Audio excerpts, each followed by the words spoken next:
बिस्मिल्लाहिर्रहमानिर्रहीम। प्यारे भाई और बहनों, अस्सलाम वालेकुम वरहमतुल्लाहि वबरकातुहू। उम्मीद है कि आप सब खैरियत से होंगे। मैं हूं आपका मेज़बान हकीम शहबाज हुसैन अवान और आप इस वक्त देख रहे हैं Hakeem Shahbaz herbal TV on YouTube. आज की इस मुख्तसर सी वीडियो में ऐसे तमाम मेरे प्यारे भाई और बहनें जो कि मैदा, अंतड़ियों और जिगर के अमराज में मुब्तला हैं, बिलखसूस जिनको एच पैलोरी पॉजिटिव है या मैदे में अल्सर सोजिश है या अंतड़ियों में ज़ख़म है या IBS का मसला है, ऐसे तमाम लोगों के लिए एक बहुत ही आसान और लाजवाब सा नुस्खा जो है वो बयान करने जा रहा हूँ। आपसे गुजारिश है कि अगर आपने अभी तक हमारे चैनल को सब्सक्राइब नहीं किया तो चैनल को सब्सक्राइब कर लें और हमारी इन वीडियोस को अपने दूसरे दोस्तों के साथ शेयर भी कर दिया करें ताकि वो भी इनसे फ़ायदा उठाएं। अब आते हैं नुस्खा की तरफ। इस नुस्खा में आपने सबसे पहले 1 पाव साबूदाना लेना है। साबूदाना जो है ये मशहूर चीज़ है, हर किराने की दुकान से, पंसारी की दुकान से मिल जाती है। 1 पाव साबूदाना में आपने सिर्फ 50 ग्राम तुखम बलंगू या तुखम लंगा जिनको कहा जाता है, ये आपने लेके साफ करके शामिल कर लेने हैं।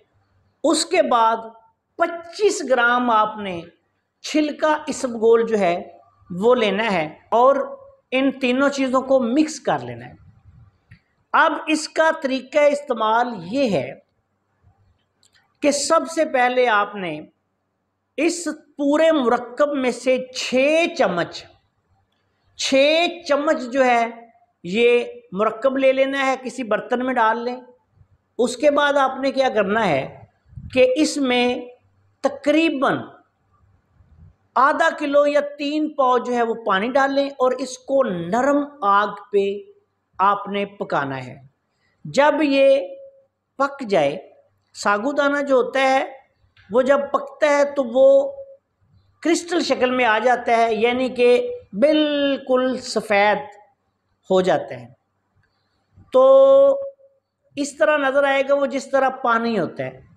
तो जब ये तमाम मुरक्कब जो है वो इस तरह हो जाए, अगर आंच ज़्यादा आ जाए तो पानी जो है वो जल जाता है। आप थोड़ा पानी और भी शामिल कर सकते हैं, कोई मसला नहीं। कई लोग ऐसे होते हैं कि जिनको दूध मुआफ़िक नहीं आता, वो इसको सिर्फ पानी में पकाएं।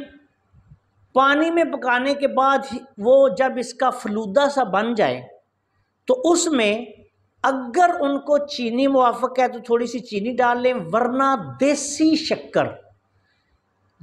शक्कर जो है वो थोड़ी सी डाल के ये खीर सी बन जाएगी, फलूदा सा बन जाएगा। इसका नाश्ता आपने करना है सुबह भी और शाम को भी। आपने इसको दवाई के तौर पे तकरीबन 4-5 बजे एक प्लेट सुबह बना के खा लें। 4 से 6 चम्मच एक वक्त में आपने इस्तेमाल करने हैं और इसी तरह शाम को भी आपने इस्तेमाल करना है।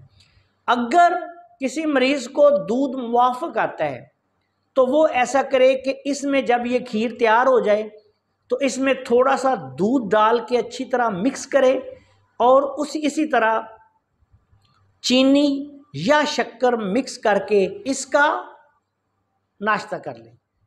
अल्लाह के फजलो करम से मैदे के जो मरीज़ तज़ाबीत मैदा, सोज़श मैदा, ulcer, H pylori positive, IBS, ऐसे मरीज़ जो कहते हैं कि हमें बहुत ज़्यादा मसला होता है, कभी कब्ज़ हो जाती है, कभी मोशन लग जाते हैं, हत्ता के अंतड़ियाँ जो हैं वो इस कदर मुतासर हो जाती हैं कि उनसे खून आना शुरू हो जाता है, मैदे से खून आना शुरू हो जाता है। ऐसी सूरत में इस नुस्खा को दिन में 3 दफ़ा दवाई के तौर पर इस्तेमाल करें। जिस तरह मैंने कहा है कि 4 से 6 चम्मच ये दवाई लेनी है या ग़िज़ा का मुरक्कब आप इसको भी कह सकते हैं, और इसकी खीर बना के दिन में 3 दफ़ा इस्तेमाल करनी है दवा के तौर पे। इसको आप कोई 2 से 4 हफ्ते इस्तेमाल करेंगे तो अल्लाह के फजलो करम से आप देखेंगे 1-2 दिन में ही आप जो है वो फ़र्क महसूस हो जाएगा आपको। और मुसलसल तकरीबन 1 माह के इस्तेमाल से मैदा और अंतड़ियों के बेशतर अवारजात ख़त्म हो जाते हैं। ये नुस्खा जो है ये बहुत ही आला आसान सा नुस्खा है, और ये जो वज़न तरतीब दिए हैं मैंने खुद तरतीब दिए हैं। इस वज़न में ये बहुत आला काम करता है। जो मेरे प्यारे भाई इसको इस्तेमाल करना चाहें वो इस्तेमाल करें। बहुत सारे ऐसे दोस्त बैरूनी मुल्क से भी और पाकिस्तान से भी राब्ते में हैं जो IBS के मसाइल में मुब्तला हैं, मैदे के मसाइल में मुब्तला हैं, H पैलोरी है, अल्सर है, सोजिश है, वर्म है, अंतड़ियाँ दुरुस्त काम नहीं कर रही और साथ साथ जिगर भी ख़राब है। ऐसे तमाम लोगों के लिए ये बहुत ही आसान और लाजवाब नुस्खा है। इसके दौरान इस्तेमाल आपने तेज़ मिर्च, मसाले और गर्म चीज़ों से परहेज़ करनी है। जो फल आपको मुवाफ़िक आते हैं वो खाएं, और दूसरी नरम ग़िज़ाएँ भी आप इसके अलावा अगर आपको मुवाफ़िक आती हैं तो आप खा सकते हैं। इसको ज़रूरत के मुताबिक तकरीबन 1, 1.5, 2 माह भी आप इस्तेमाल कर लें तो कोई हर्ज नहीं। अगर बहुत पुराने मरीज़ हैं तो आप इसको 3, 4 माह भी इस्तेमाल करें, और फिर इसको बतदरीज आपने कम करते जाना है। मिसाल के तौर पे पहले आपको मसला ज़्यादा है, 3 दफ़ा इस्तेमाल करें, फिर आप इसको 2 दफ़ा कर दें, फिर आप 1 दफ़ा कर दें, साथ दूसरी ग़िज़ाएँ भी हल्की फुल्की लेनी शुरू करें, और आहिस्ता आहिस्ता फिर इसको मुकम्मल तौर पे बंद कर दें। ये इंशाअल्लाह ताला आपको बहुत बड़ी बड़ी अद्वियात से इंशाअल्लाह ताला निजात दिला देगा। बहुत आसान, बहुत लाजवाब, और मेरा हर वक्त का मामूल बत्तब जो है ये फार्मूला है। जो मेरे पास मरीज़ आते हैं उनको पता है कि मैं अक्सर जिस मरीज़ को भी जो मैदे और अंतड़ियों का मरीज़ हो या जिगर का, मैं उनको नुस्खा जात भी तजवीज़ करता हूँ, लेकिन ये लाजमी तौर पे नुस्खा बताता हूँ कि आप इस नुस्खा को लाजमी इस्तेमाल करें, और अल्लाह के फजल से इसका 1-2 दिन में ही रिज़ल्ट जो है वो मिलना शुरू हो जाता है। अस्सलाम वालेकुम वरहमतुल्लाहि वबरकातुहू।